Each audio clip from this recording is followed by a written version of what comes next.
Hello mes petites étoiles, j'espère que vous allez bien. Alors tout d'abord, je vous souhaite une excellente année 2024, qu'elle vous apporte joie, bonheur, bien-être et surtout la santé. Voilà, et que vous soyez dans l'amour, toujours dans l'amour et le sourire. Voilà. Pour les personnes qui tombent sur cette vidéo et qui ne me connaissent pas, je me présente, je suis Sandra et je suis coach de vie. Voilà, je suis numérologue et je fais aussi des soins énergétiques. Voilà, j'accompagne les gens dans leur travail de développement personnel et spirituel. Voilà.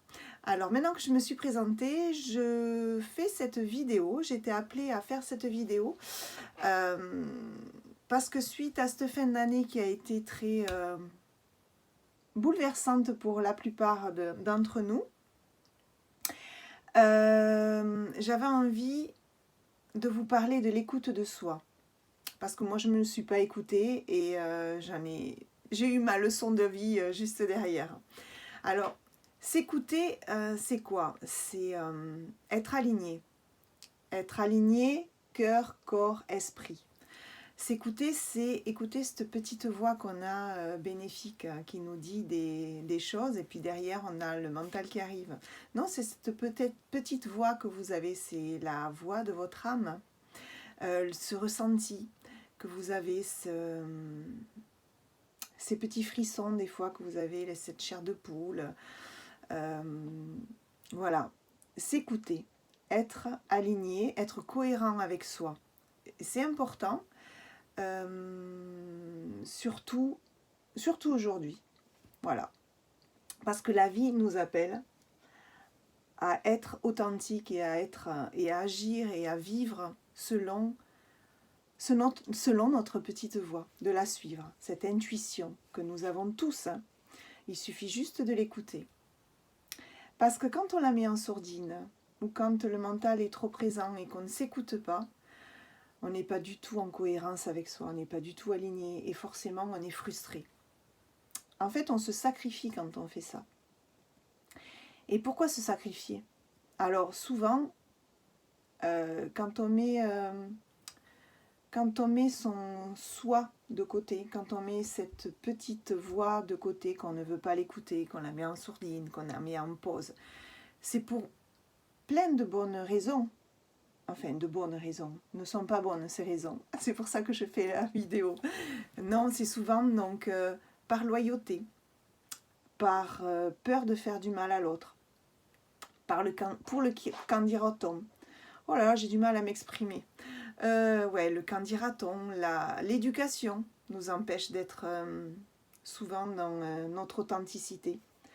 Toute la loyauté familiale, l'éducation, la société. Enfin, il y a plein de raisons pour se sacrifier dans la vie. En fait, c'est ça, les croyances limitantes, il faut les sortir.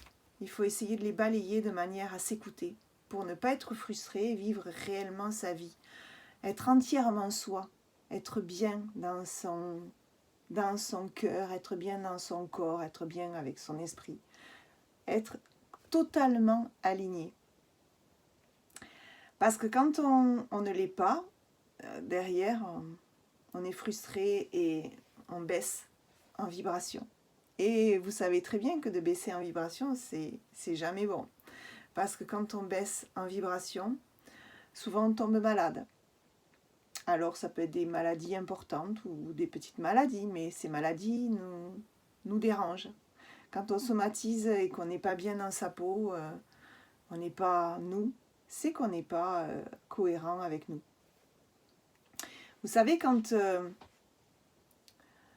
sais pas, un exemple, on vous invite, la sœur de votre chérie vous invite à manger chez elle un soir, et la première chose qui vous vient à l'esprit, c'est je n'ai vraiment pas envie, mais vraiment pas envie. Mais par contre, vous allez dire oui.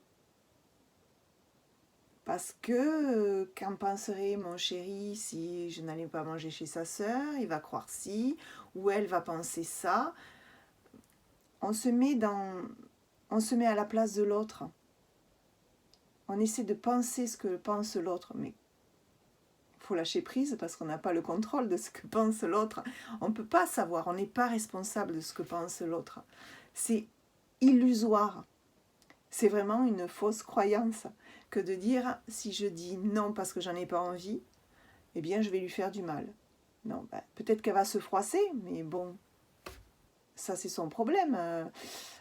Si elle invite une personne, c'est qu'elle apprécie cette personne et qu'elle l'aime, donc elle la prend comme elle est, dans son authenticité. Et il faut enlever toutes ces idées préconçues comme quoi, non, et il faut que j'aille manger chez la sœur de mon chéri parce que sinon ça va très mal se passer. Eh bien non.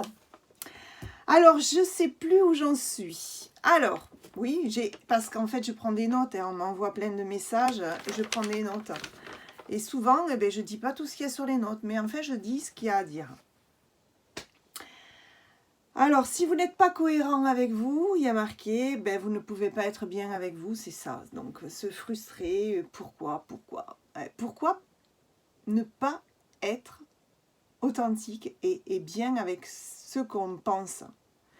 Juste dire à la sœur de son chéri, non, excuse-moi, mais j'ai pas envie, je suis fatiguée, non, j'ai pas envie de faire un repas, enfin voilà.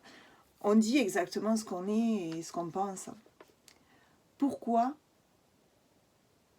se frustrer à aller à un endroit qu'on n'a pas envie?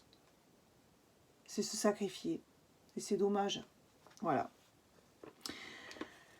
Alors, ne vous freinez pas par peur de faire du mal à l'autre ou par rapport au regard de l'autre. C'est exactement ce que je viens de dire. Donc, je ne vais pas me répéter.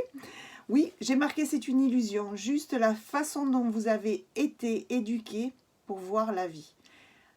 Et c'est en fait cette façon de voir les choses qu'il faut transformer. Parce qu'on a été élevés tous autant que l'on est, à part quelques raretés, on a tous été élevés de manière à bien se tenir et à être polis. Bon, c'est bien d'être poli et bien élevé, hein, mais surtout à ne pas froisser l'autre, à ne pas le vexer. Voilà. Alors qu'en fait, on ne fait pas les choses pour vexer, on est juste authentique. J'ai pas envie de venir manger parce que soit j'ai pas faim, soit j'ai pas envie, soit je suis fatiguée. Il y a toujours une raison, mais si au premier abord, ta première voix te dit non, eh bien pourquoi tu dirais oui? Pourquoi tu dirais oui? Alors, les situations que l'on crée quand on n'est pas aligné ne font que nous frustrer. C'est exactement ce que je vous ai dit. Quand vous êtes au top du bien-être et de la joie, c'est que vous êtes aligné. Quand on est aligné, on est forcément haut en vibration. Parce que quand on est aligné, cœur, corps, esprit, on est dans la joie. Et quand on est dans la joie, forcément, nos fréquences vibratoires augmentent. Et d'abord, c'est la vie, ça. Et puis en plus, on ne tombe pas malade et on est heureux, quoi. C'est pas le but de la vie d'être heureux. Alors, j'ai marqué, demandons-nous alors, quand est-ce que je suis dans cet état de béatitude, de fluidité avec moi? À quel moment? Souvent quand on fait ce qu'on aime, souvent quand on dit ce qu'on a envie de dire, souvent quand on dit oui, qu'on en pense oui et que voilà, ou quand on dit non et qu'on pense non. Là, on est bien. Là, on est fluide, on est cohérent avec nous. C'est ça que nous demande la vie. Les situations où il existe du mal-être, de la gêne ou de la tristesse, et j'en passe, c'est que vous avez créé une situation sans être aligné, cœur, corps, esprit. Et je me répète. En fait, je lis parce que on ne sait jamais si j'oublie quelque chose. Alors, j'ai marqué une liste de raisons qui nous freinent et qui nous font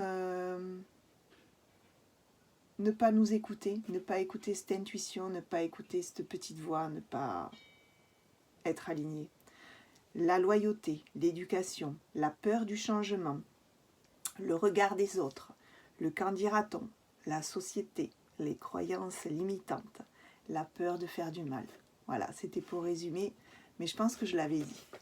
Je ne voulais pas oublier quelque chose. là là, j'espère que je n'ai rien oublié. Encore une fois, je vous souhaite de réaliser vos rêves, parce que vous le pouvez. Je vous souhaite la santé. Je vous souhaite de briller, parce que vous êtes des étoiles. Voilà. Et je vous aime.